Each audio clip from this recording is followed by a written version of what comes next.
Hello students, your next poem is Because I Could Not Stop for Death और इसकी पोइटिस हैं Emily Dickinson जो कि एक अमेरिकन पोइट थी. First of all, we'll read this poem's introduction in about the poem. In this poem, the poet describes her imaginative experience of death. इस poem में poet ने यानी एमिली डिकिंसन ने death को लेकर उनकी क्या सोच है, क्या एक्सपीरियंस है उनका, मतलब उन्होंने डेथ एक्सपीरियंस नहीं की है, जस्ट वो इमेजिन कर रही है, सोच रही है, कल्पना कर रही है कि डेथ के बाद ऐसा होता होगा, कैसा होता होगा. तो उनके इस एक्सपीरियंस को जो उन्होंने सिर्फ कल्पनाओं में किया है, सिर्फ सोचा है, उन्होंने यहाँ पर इस पोइम के थ्रू शेयर किया है. She speculates about the meaning of death. वो एक गहरा चिंतन करती हैं, गहरा स्पेक्यूलेशन करती हैं डेथ के मीनिंग पर. वो बहुत डिटेल में जाकर डेथ के बारे में एक चिंतन करती हैं. And probes the mystery of life after death. और डेथ के बाद भी एक लाइफ होती है, मतलब मौत के बाद भी एक ज़िंदगी होती है. इस थॉट पर वो एक रहस्य की खोज करती है, इस मिस्ट्री की वो खोज करती है कि डेथ के बाद भी एक लाइफ होती है जो कि आत्मा की जर्नी होती है, the journey of our soul और spirit. The poem is in the form of a narrative. ये जो पोइम है ये एक नरेटिव के रूप में है, एक नैरेटिव है, एक उन्होंने पूरा डिस्क्रिप्शन दिया है, डिटेल्ड में वर्णन किया है, उस फॉर्म में ये पोइम है. The poet personifies death as a courteous gentleman. इस पोइम में एमिली ने डेथ को पर्सोनिफाई किया है. तो first of all let me tell you all what is the meaning of personification. Personification is a figure of speech.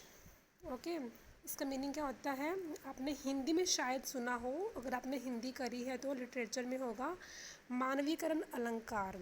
इसमें क्या होता है कि किसी निर्जीव चीज़ को एक सजीव की तरह ट्रीट करना. Okay, to treat a non living object like a living being, human being, that is called personification. Okay, I am repeating कि अगर पोइट किसी नॉन लिविंग ऑब्जेक्ट को एक लिविंग बीइंग की तरह ट्रीट करे, निर्जीव को सजीव की तरह ट्रीट करना, उसे क्या बोलते हैं, पर्सोनिफिकेशन. तो इस पूरी पोइम में पोइट ने, एमिली डिकिंसन ने डेथ को पर्सोनिफाई किया है एक बहुत ही कॉर्चियस जेंटलमैन के रूप में, यानी कि एक बहुत ही अच्छे और विनम्र जेंटलमैन के रूप में. ओके, देखो अब जैसे कि क्लियर ही है, डेथ यानी कि मृत्यु. ओके, तो इसको पोइट ने एक जेंटलमैन में माना है पूरी पोइम के अंदर. तो इसको क्या बोला गया है, इसको क्या बोलते हैं, personification. Death meets her on the road of life. Okay, अब देखो वो एक्सपीरियंस कर रही है, मतलब अपना वो सोच रही है दिमाग के अंदर कि क्या हुआ कि पोइट जो है वो अपनी रोड ऑफ लाइफ पर चल रही थी. ओके, कि वो अपनी लाइफ स्पेंड कर रही थी रूटीन में, जैसे हम जीते हैं, जो हम काम करते हैं रूटीन के, कि तभी अचानक से उसको उस रोड ऑफ लाइफ पर डेथ मिलती है. Let me tell you one thing कि इस पूरी पोइम में डेथ को गॉड ऑफ डेथ के रूप में प्रेजेंट किया गया है. गॉड ऑफ डेथ, मृत्यु का देवता. तो इसलिए यहाँ पे डेथ के लिए बार बार ही, हिम, ये वर्ड्स आएंगे. Okay, he, him, his. तो पोइटस कहती है कि एक दिन उसको रोड ऑफ लाइफ पर डेथ जो है वो मिली. He takes her in his carriage for a ride. Again he यानी कि death, god of death. His भी अगेन डेथ के लिए आया है. कैरिज, कैरिज मीन्स रथ, चैरियट, रथ कह लो या गाड़ी कह लो, for a ride. Ride means सवारी करना। तो गॉड ऑफ डेथ ने पोइट को क्या किया, अपनी गाड़ी में बिठा लिया, एक राइड करने के लिए, एक सवारी के रूप में उसको बिठा लिया डेथ ने पोइट को।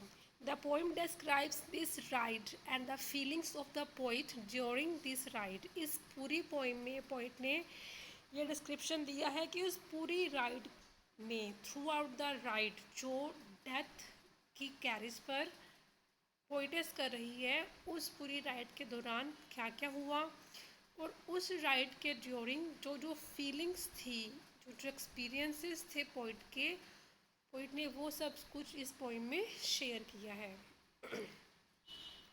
The ride is a symbol of man's last journey on this earth. ये जो राइड है, से ये पूरी पोइम ही बहुत ही सिम्बॉलिकल लैंग्वेज से भरी हुई है। इसमें बहुत सारे सिंबल्स यूज़ किए गए हैं। तो जो ये राइड है, ये भी एक सिंबल है। सिंबल किस चीज़ का? इंसान की धरती पर जो अंतिम यात्रा होती है उसका सिंबल है, अंतिम संस्कार का सिंबल है राइड। ये जो राइड जा रही है जिसमें पोइटेस बैठी हुई है। The carriage is a symbol of the hairs.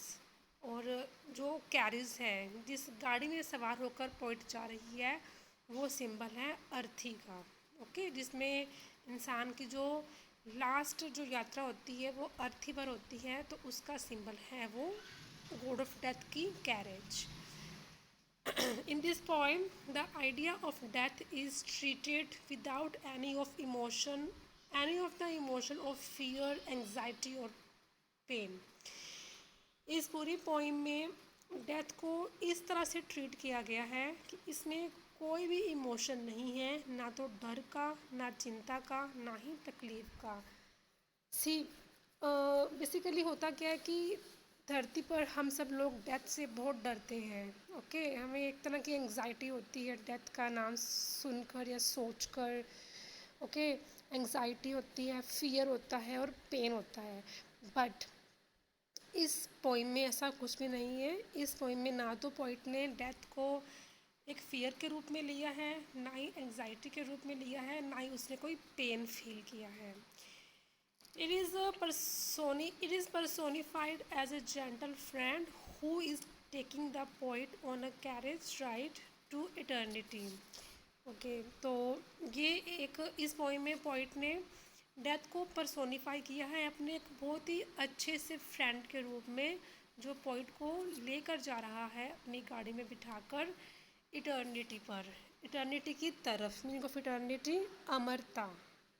Okay, अमृत जिसको बोलते हैं हिंदी में, यानी कि हमारी जो आत्मा होती है वो अमर होती है, तो वो उसको उस जर्नी की तरफ लेकर जा रहा है एक जेंटल फ्रेंड के रूप में।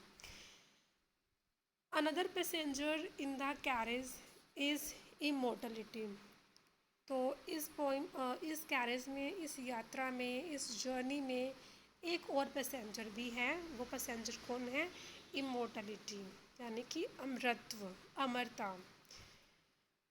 Thus, life after death is seen as an eternal journey. इस तरह से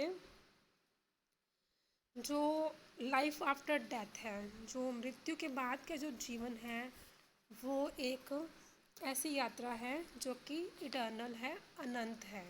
ओके, जिसका कभी कोई अंत नहीं हो सकता। तो स्टूडेंट्स, ये था इस पोइम का इंट्रोडक्शन।